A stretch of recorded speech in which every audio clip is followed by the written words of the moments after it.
we definitely got to show some love and talk about the wrestling legend, the hardcore legend himself, Mr. Terry Funk, Pro Wrestling Hall of Famer, WWE Hall of Famer, Terry Funk, who passed away this week at the age of 79. You hear that? And honestly, given the style of wrestling that he has done for decades, because he didn't finally step out of the ring for good until, if I'm not mistaken, 2016, 2017. I'm definitely leaning more towards 2016 when he finally just said, okay, you know what? That's it. I'm definitely going to listen to my body from here on out. I'm officially done. But when you think about his style of wrestling, here is a guy that honestly, when you hear 79, you just can't help, especially if you're a wrestling historian, you know, all things wrestling and everything.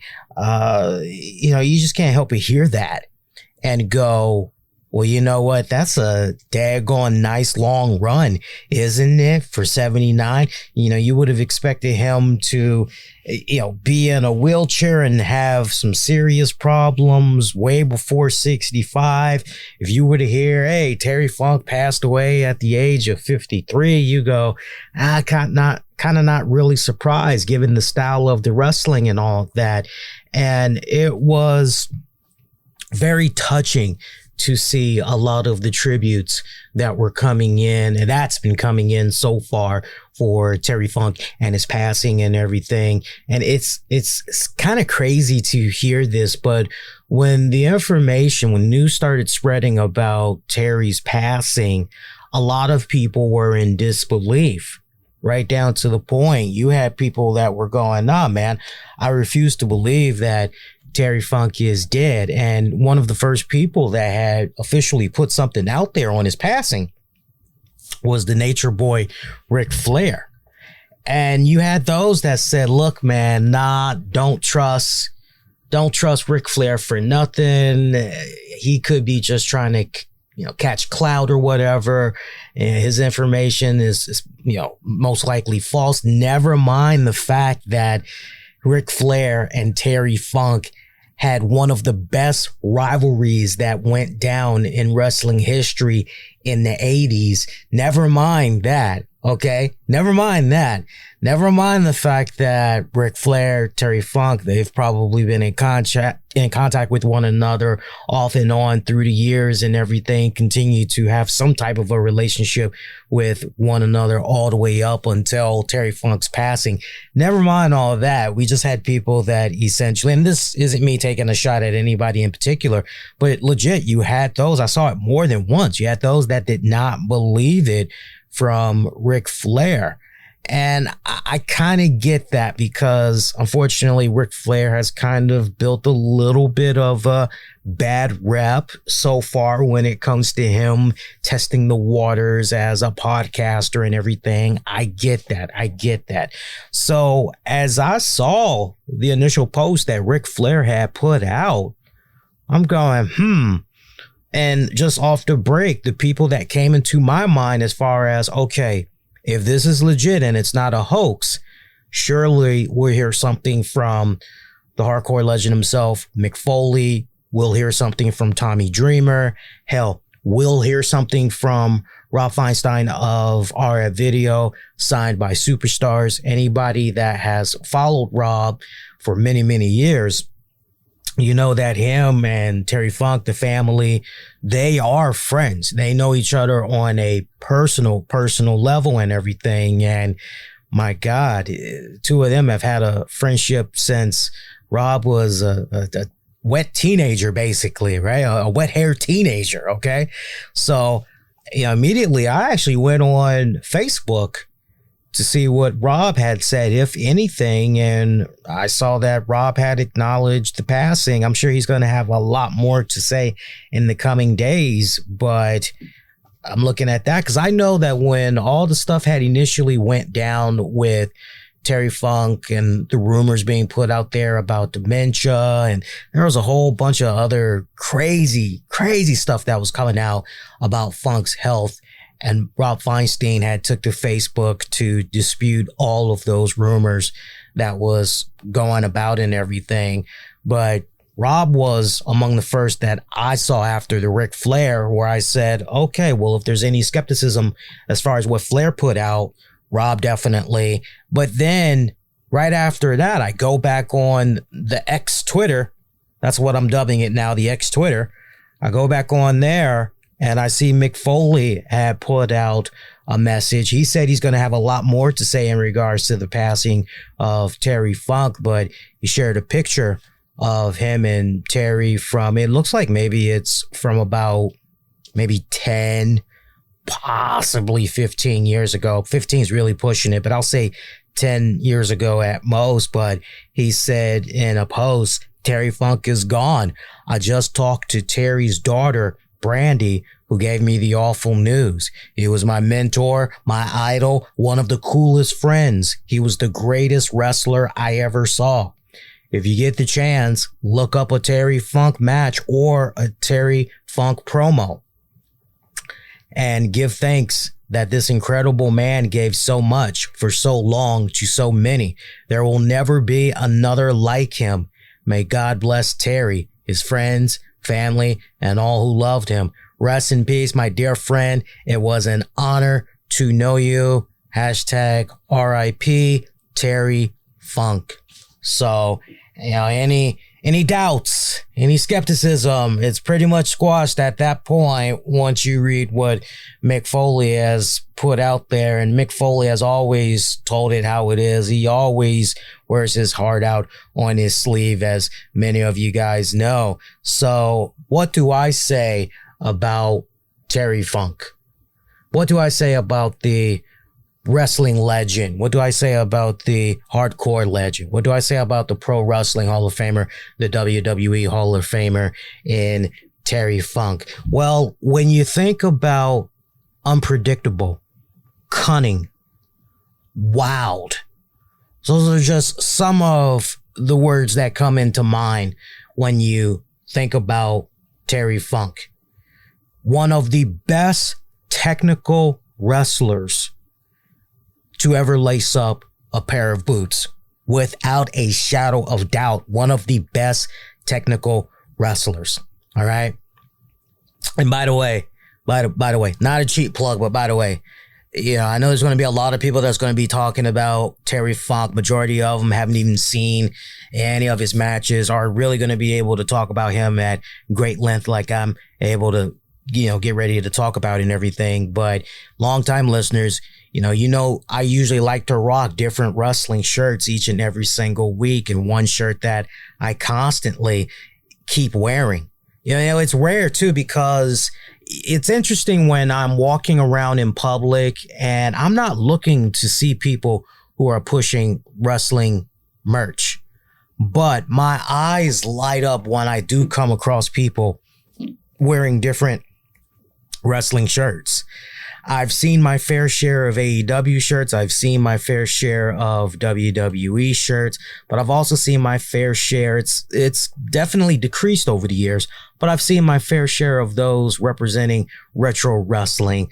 Okay. And they're representing wrestling from yesteryear and everything. But, if you were to ask me, Lee, is there a wrestling shirt that you're particularly fond of that you find yourself wearing outside of the shows, that if you're going to maybe work or school, or you're going to go run some errands, is there a shirt that you constantly find yourself putting on and, you're just out and about with it? Yes. And it's this shirt right here. I apologize for our audio listeners that's not able to see me right now, but it is my Terry Funk U shirt.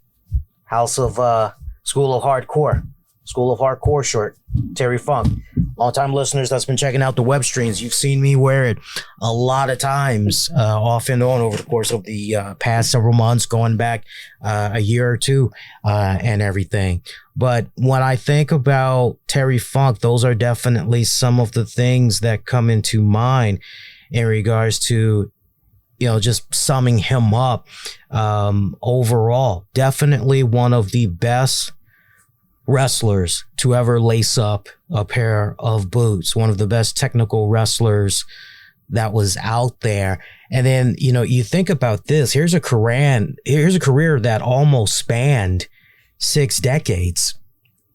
This man had reached a pinnacle point in his career where he realized he had to switch his game up a little bit. He realized that he couldn't exactly do a lot of the stuff that he used to be able to do at his prime. And so he adapted with the times a little bit. And the next thing you know, this is a man that found himself in a position where, okay, I'm going to reinvent myself. And this could have easily backfired. This could have been a case right here where he could have received some serious backlash from community members, heck, the industry in itself, the whole 9 yards, but he stuck with it and the rest is pretty much history. But here's a guy that went from being a technical wrestler and ended up becoming in due time a hardcore legend, a hardcore icon. And when he went down that path, particularly, not for nothing, he put some of the best technical matches that was out there. But when he went the hardcore route, definitely without a shadow of doubt, he produced some of the most violent hardcore matches ever seen in history. And of course, you think about his start with his respected family in wrestling. You think about his father, Dory, and the wrestling promotion that they had started up and everything. You think about when Terry Funk had hooked up with his brother and Dory Funk Jr., and they were running around as a tag team for a little bit. You think about all of that. Eventually him going into wrestling down in the Florida territories and everything. But whether you want to talk WCW or you want to talk ECW or you want to talk WWF /E, so many. I mean, we'd be here all night just going through so many iconic moments throughout his respected career.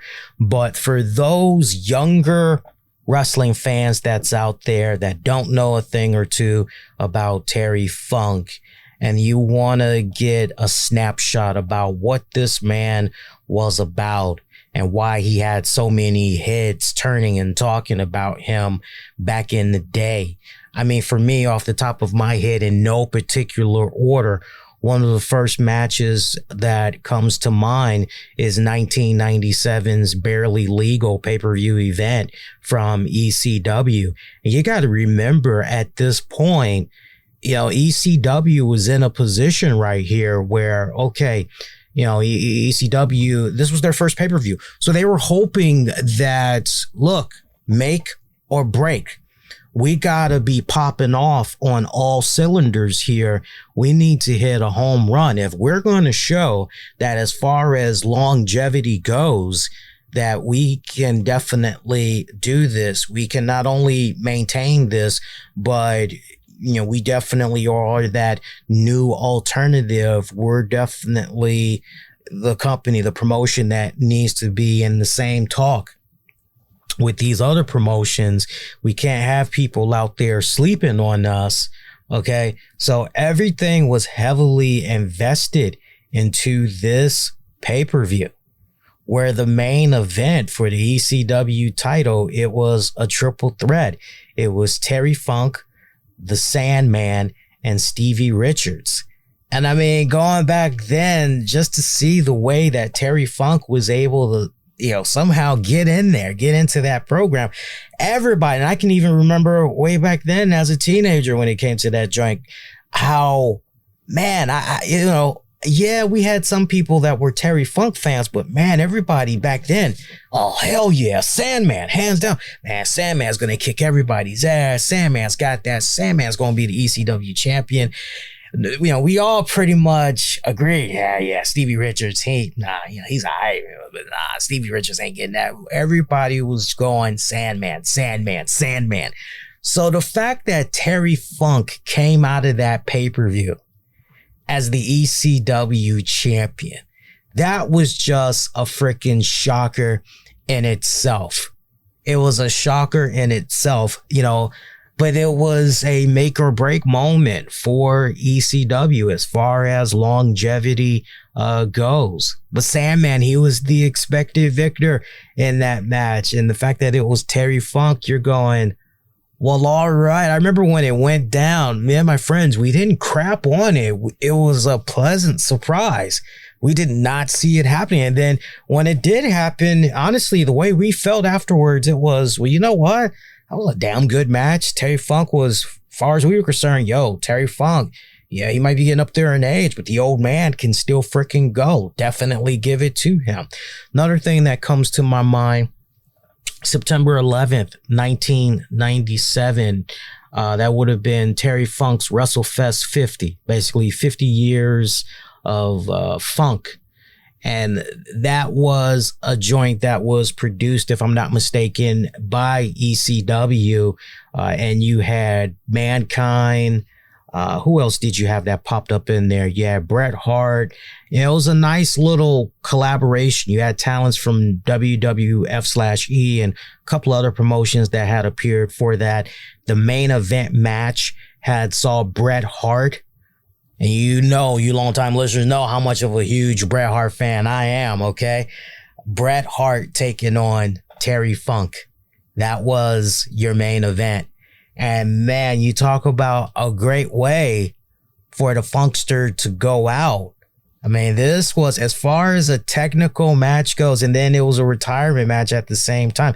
If there was ever any doubt as far as, can the Funkster still go as far as straight up technical goes? Can the Funkster still go at it? Funkster proved on this night the man could still go. And that would have been the greatest way to go out. That match right there from that event, it's high up there on my list. It's definitely in my top 3. And I'm a little bit biased because I'm a huge Bret Hart fan and I'm a sucker for technical wrestling. So you got to just put a little asterisk by that and everything. But I love that freaking match. Yeah, that would have been the perfect way for Terry Funk to go out. But as many of you wrestling fanatics know, that's not what happened, because just days later, I mean, he literally pulled a Ric Flair after Ric Flair gets the proper send-off from WWE, the whole WrestleMania, and then the Raw after Mania. Next thing you know, Ric Flair. What's Ric Flair doing in TNA? I mean, literally, days later, Terry Funk went and did some stuff for WWE and, Frontier Martial Arts Wrestling, and you're just going, really, dude? Really? Now, another moment that comes into mind, and I bet you there's not really going to be a lot of people that's going to be talking about this, but it's not a wrestling role, a wrestling match. It's actually a wrestling role. It's a role that Terry Funk had in a wrestling match. And it's so funny because I had just watched this video with the two, and I would highly recommend you guys go out of your way to check it out. But on WWE's YouTube channel, there's a Mick Foley, Undertaker, Hell in a Cell watch along. So you can see Foley and Taker, and you see what they're looking at from their infamous Hell in a Cell match as they're telling the story and everything. And what was really so cool about that, what I always thought was cool about that for so many years, even when I was a teenager, was the role that Terry Funk had played in that, especially after Foley had went crashing from the choke slam on top of the steel cage and everything. And you've got the officials, they're checking and everything. And Undertaker just has this look on his face like, Jesus, that guy is most likely dead. This match is most likely over.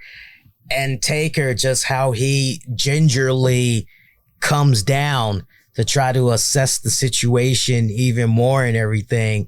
And if you guys recall, Terry Funk was one of the people that had came out and he was checking up on Mick Foley. And when Foley, somehow he got word to Terry Funk that he's still alive and everything. Terry somehow goes over to Undertaker, and you don't hear it. That's the beautiful thing. The way Terry Funk had played it off and everything, you never knew that words were exchanged between he and Taker, but he pretty much says to Taker, he's still alive. And the next thing you know, you see Taker just deck the hell out of Terry Funk. I don't know why, but just for years, that was always what I think of Terry Funk. That definitely comes into my mind, man. Seriously, that comes into my mind. I'm also thinking about Terry Funk, Mick Foley.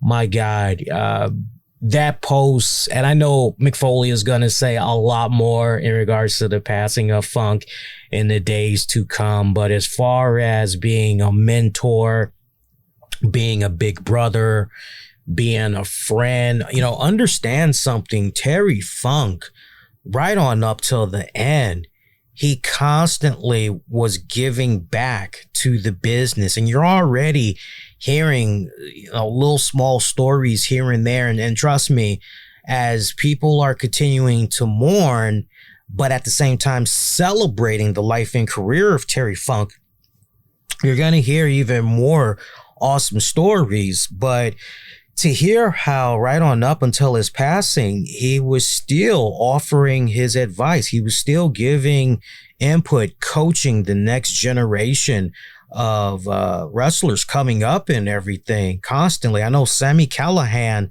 had spoke on Terry Funk's passing and everything. That really had shook him up big time because he idolized Terry Funk and everything. But, going back to Mick Foley, since we had just touched upon it and everything, Mick Foley, my God, that's definitely one you need to look up right there, is when Terry Funk had fought Mick Foley. It was an episode of Monday Night Raw from 1998. And this was just pretty much a hardcore, straight up, street fight. Like, they were just fighting all over the place in the arena and everything. And Stone Cold Steve Austin was on commentary. And this played such a critical moment, very multi-layered right here. But the main thing that you needed to focus on was the fact that at this point, Terry Funk, the man could still go. Okay, he could still go. He could still hang with the best of them. And then when you look at it from the Mick Foley standpoint, this was really good in continuing to help establish Mick Foley in the main event scene as a main event contender for the WWF/E championship. Because around that time, Mick Foley was being built up to chase after Stone Cold Steve Austin and everything. So there was a lot that was accomplished right here when it came to this respective program. So, that match itself, though, totally kicked ass. Would definitely recommend you go out of your way and check that one out when you get a chance. Of course, when Terry Funk had teamed up with the Great Muta and they took on, Sting and Ric Flair. I mean, you just talk about a situation here where, man, bitter rivals. Here are bitter rivals right here. Sting, Flair, we know the history. They've gone at it for so many years with one another. And then on the other end, you've got Great Muta and Terry Funk. They are the antagonists. And that tag match itself, it played so beautifully. It was executed so beautifully in that one. Love that on so many levels. And if I'm not mistaken, I believe Bruno Sammartino, because you want to just talk about all-star caliber, freaking just the talent that was oozing all in that one match. If I'm not mistaken, correct me if I'm wrong, guys, but I believe Bruno Sammartino was a special guest referee for that match. So, as far as tag matches go, and me these days, very seldom will I really be into some tag team action of today, you know, because a lot of what I see today is just, but I mean, for way back then, you know, that tag match, I mean, that was banging on so many cylinders, man. I had freaking loved that one. Terry Funk taking on Ric Flair from Great American Bash 1989, one of the best rivalries of the 80s that was going down. That was just one of the culminations, if anything, the peak, if you will. Some would beg to differ, but definitely the peak. Flair taking on Funk right there. You know, even though you had WWF/E, they were just on this rock star, God, what's the right words I'm looking for? They were just on this rock star rocket ship. They were just blowing things up left and right. And you had the smaller promotions that were getting lost in the shuffle as a result. But hardcore wrestling fans knew way back then that, okay, look, WWF/E back then, it was, okay, if you want the Flash, you want the megastars, you want the theatrics, even way back then, it was, okay, yeah, you know, this is where you go. But if you want to watch some real freaking wrestling, and then obviously you had to go to the smaller promotions and everything. And, you know, at that point, you know, it's kind of sad because, you know, Flair kind of got lost in the shuffle for all the hard work that he was doing and everything. Once WWF/E came along, you know, unfortunately, he was kind of lost in the shuffle. So this was still Flair continuing to chip away and proving that he is definitely still one of the best at his game, as far as not just being an overall entertaining showman, but being absolutely one of the best wrestlers in the ring. Terry Funk going in there, you'd already know what the man was capable of at that point, but just for him to still be able to hang with the very best. I mean, there was a lot that these two had accomplished, while at the same time complimenting one another in that match. It just overall great rivalry when it was all said and done. ECW, the night the line was crossed, Terry Funk taking on the franchise Shane Douglas and Sabu. I mean, you know, if you're an ECW fan, when you go back and you look at that particular history in ECW, like I said, everything goes back to the barely legal pay-per-view, you know, pretty much a make or break moment right there and everything. But when Terry Funk had faced off against Sabu and Shane Douglas in the main event for that ECW championship, that was truly the pinnacle for not just Terry Funk, but Terry Funk's run in ECW, but also one of the greatest kick-ass moments in ECW as well, because these three guys have faced each other in a 60-minute match that went to a time draw. You heard me right. It was a 60-minute match that went to a time draw. So, you know, that right there, you know, you hear that and you're going, man, so, you know, how did it play out? It was 60 minutes of pure freaking adrenaline. It was 60 minutes of some of the best psychology that was out there, because in that particular match, you know, you got to realize when Terry Funk was doing his thing in ECW at this point, a lot of people were just going, this man is washed up. You know, he's a senior citizen. Oh my God, why is he doing this? There's no need for him to be doing this. What the hell is this guy thinking? Man, what is his family thinking? Somebody talk to this guy. But he was just going out there and he was continuing to defy the odds over and over and over again. And it was just something that was extremely ballsy when it was all said and done. You feel where I'm coming from?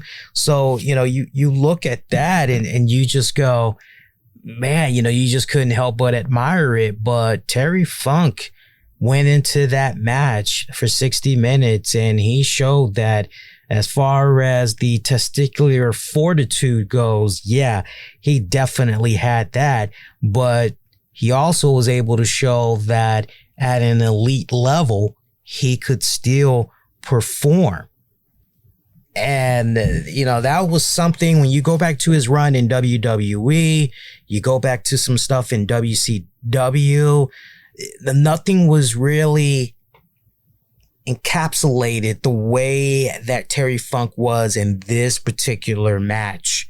So that definitely is one that really, really comes to mind. But then on the flip side to that as well, you got to look at Ric Flair and Terry Funk, pretty much near the end of the finish line of their great rivalry from the 80s and everything. You got to look at Clash of the Champions 9.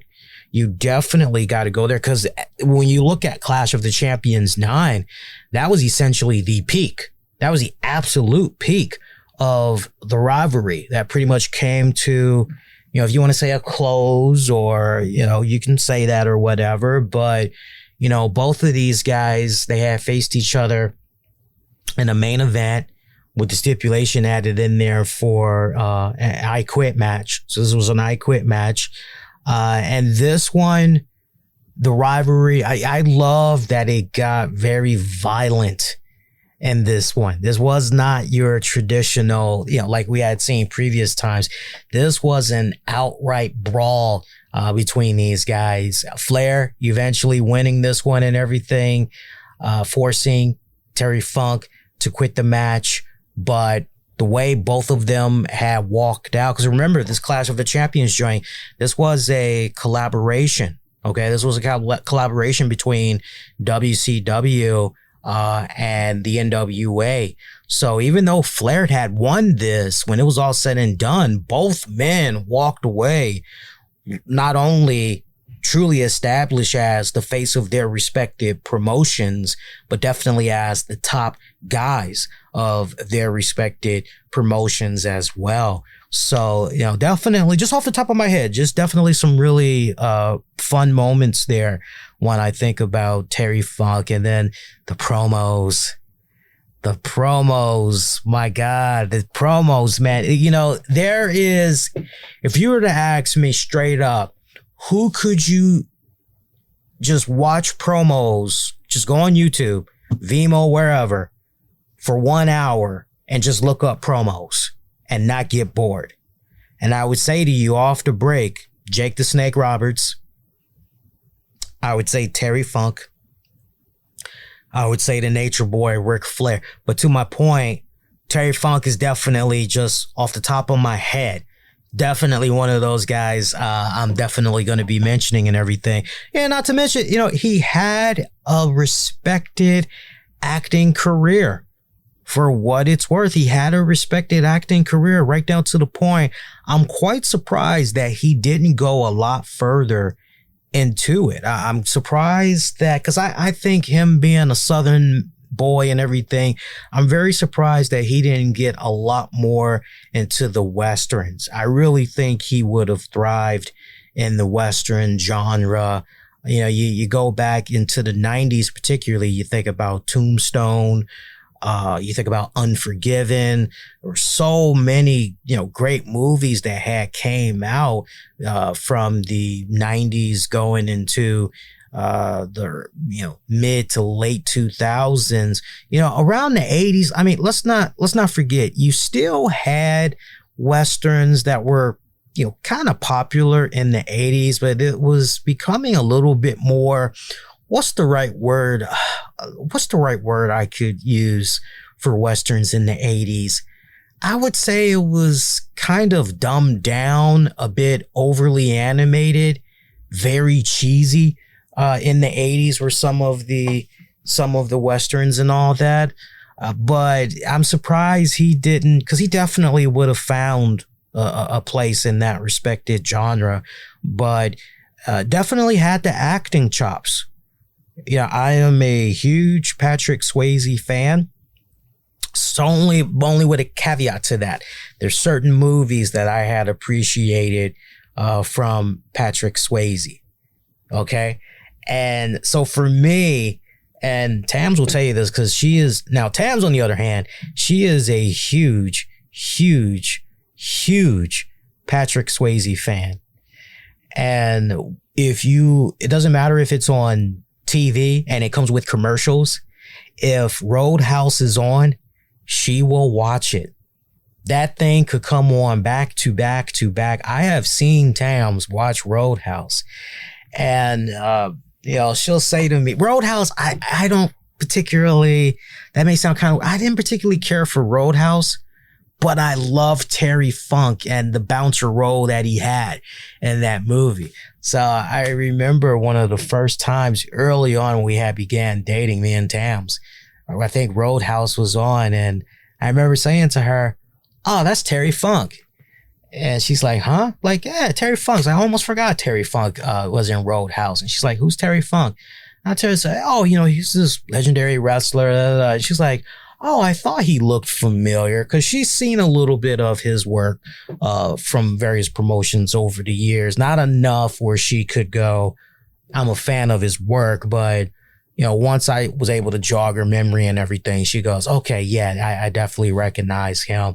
Of course, you think about his appearance in Sylvester Stallone's Over the Top from 1987, and Sly Stallone, and I can't wait to see what Sly Stallone has to say, but Sly Stallone and Terry Funk, they became the best of friends, okay, longtime friends, right down to the point when it came to Rocky V.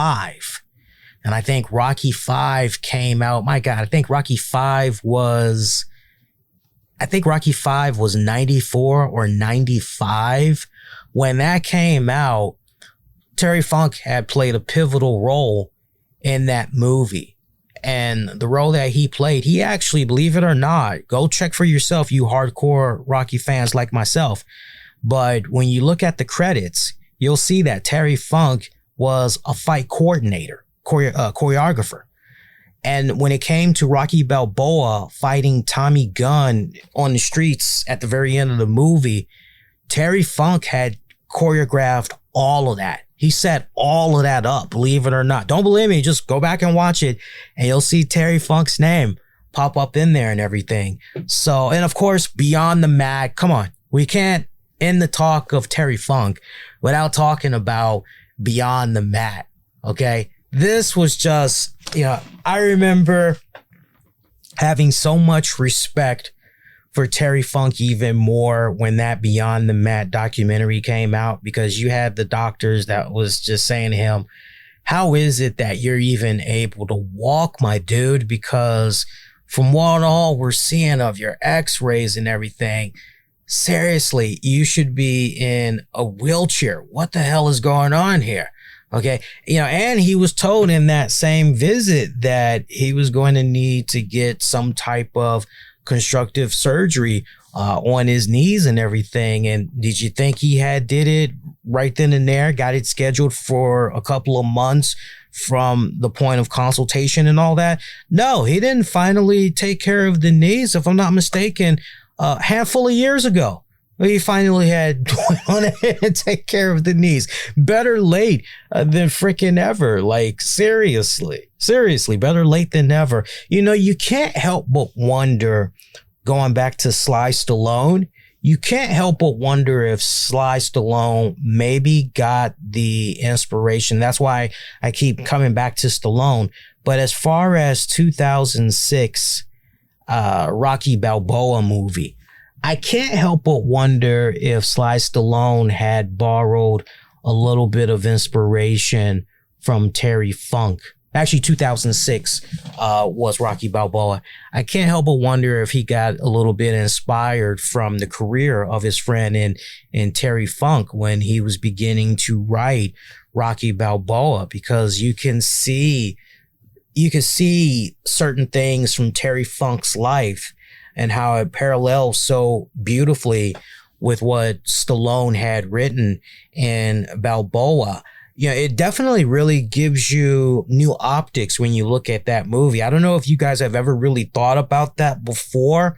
Sound off and let me know if you I see the parallels. I definitely see the similarities here now that you're talking about it, Lee. Yeah, I can't help but wonder if Terry Funk was one of the main inspirations for penning 2006 Rocky Balboa movie and everything. Only Sly will know. I think that's a really good question to ask of him and everything. So definitely a fun, well-rounded, respected career, solid actor. I tell you what, when Terry Funk did a pile driver on somebody back in the day, you know, one of my pet peeves now is when moves are done, especially certain moves are done, and it doesn't look real. Like it's not connecting. It's not even coming close to connecting. We're in a day and age now where you see a lot of thigh slaps that's going on, and the thigh slapping has gotten right down to the point where people just don't care anymore how much air they leave between their hand and their thigh when they're supposed to be doing a move on somebody. And it's gotten lazy. It's gotten really, really lazy. But I tell you what, Terry Funk back in the day, and when it came to those pile drivers, you legit were concerned for your favorite wrestler back in the day, because you knew that, you know, there were certain moves that you didn't see other guys dare do because it was, okay, no, that's their calling card. That is theirs. That's nobody else's. And when Terry Funk did that DDT, typically nobody was getting up. Nobody was getting up. You had to check on a mofo. 9 times out of 10, that person was going to be in a neck brace. You were going to see them off TV for a couple of weeks. And he was catching mad heat when he was doing stuff like that, especially when he would deliver a pile driver to somebody where he would do it outside of the ring and he would expose the concrete floor, that was under the very poorly thin padding of a mat. Oh man, you need to go back and watch some of his stuff when he was doing the pile drivers and just look at some of the reactions from those in attendance. They're going, oh, yeah, they got this look on their face. Little kids, legit concern, some people almost in tears, wondering what's going on and everything. He married his wife, Vicky, I believe in the early to mid 60s. And yeah, I bring her up because she passed away back in 2019. And the old saying, if you younger listeners, if you don't know, the saying is, okay, when a couple has been together for so long and one of them dies, usually, if not within a few months after that spouse has passed, definitely, usually within a 5-year period, that other person comes right along and everything.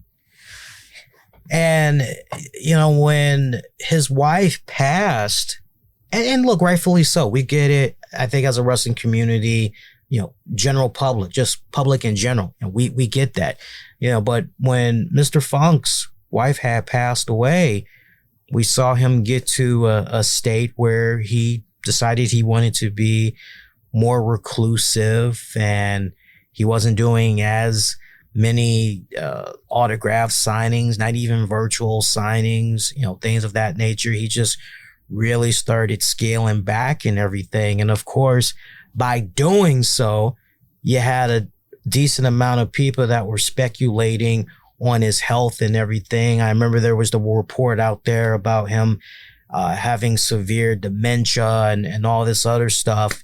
And Rob Feinstein and a few other people, they were very quick to shut that down. I know Ric Flair definitely was among the first to jump out there and say, because I remember they even had said he was in hospice. I don't know if you guys remember that, right? They were saying that he was in hospice. I think this was last year or the year before that they were saying that. And Ric Flair jumped out there and said, no, he's not in hospice. He's at home. He's resting up. He's doing well and everything. And remember, there was an episode of Dark Side of the Ring from season 3, which had dropped in 2021. Terry Funk had made an appearance on that episode. I don't remember reviewing the episode, but I definitely had watched the episode and I thought, well, Terry Funk seems to be in the best of spirits, seems to still be witty, still has that nice Southern charm about him. You know, the lights are still there. And, so to hear all those reports that was floating around, I just couldn't help but, look at that and go, yeah, until I hear it directly from the family, I'm not even gonna entertain that, forget that. So it was nice to see AEW do a nice memoriam tribute graphic to open up tonight's Dynamite. I know WWE had put out a video. There's no telling how long they had that in the wraps, although we did see a white-haired Bret Hart in there. So you kind of get the impression that this was most recent for what it was worth and everything. But, a lot of people, posting thoughts, memories, condolences. The only thing that's sad about the passing of Terry Funk and everything is the fact that, and look, I know I talk about this all the time, but it upsets me. It baffles me and all that other stuff. But the fact that we've got this man that passed and you're thinking to yourself as a wrestling fan, hey, I always meant to go grab an 8x10, an autograph 8x10. I always meant to go pick up his book. I always meant to go do this. I always meant to go do that. And now when you try to go do it, people are wanting money out the yin yang. So for example, when you go to eBay, it's being ridiculous right now. If you were to go on eBay and you were to type in Terry Funk autograph, just those simple words, you'll see that there's stuff that's going for, everything's in bid mode right now. A lot of stuff is in bid mode. Those that are available for, hey, just give me this amount. You can buy it now for this amount. They're asking for a ridiculous amount of money. But like 8x10s, autograph 8x10s from Terry Funk, you see all these bids, one right now is going for 50. And that's after 18 people have already bid it, right? What happens if maybe you try to say, buy it now? Well, let's see. Let's see what happens when you say, buy it now, just to see if maybe there's some people out there that legit are trying to give fair prices, give or take. There's some, $100, $60, $119, $124, $75, $60. It was nowhere, trust me when I say this, it was nowhere like this months before. But see, here's the thing.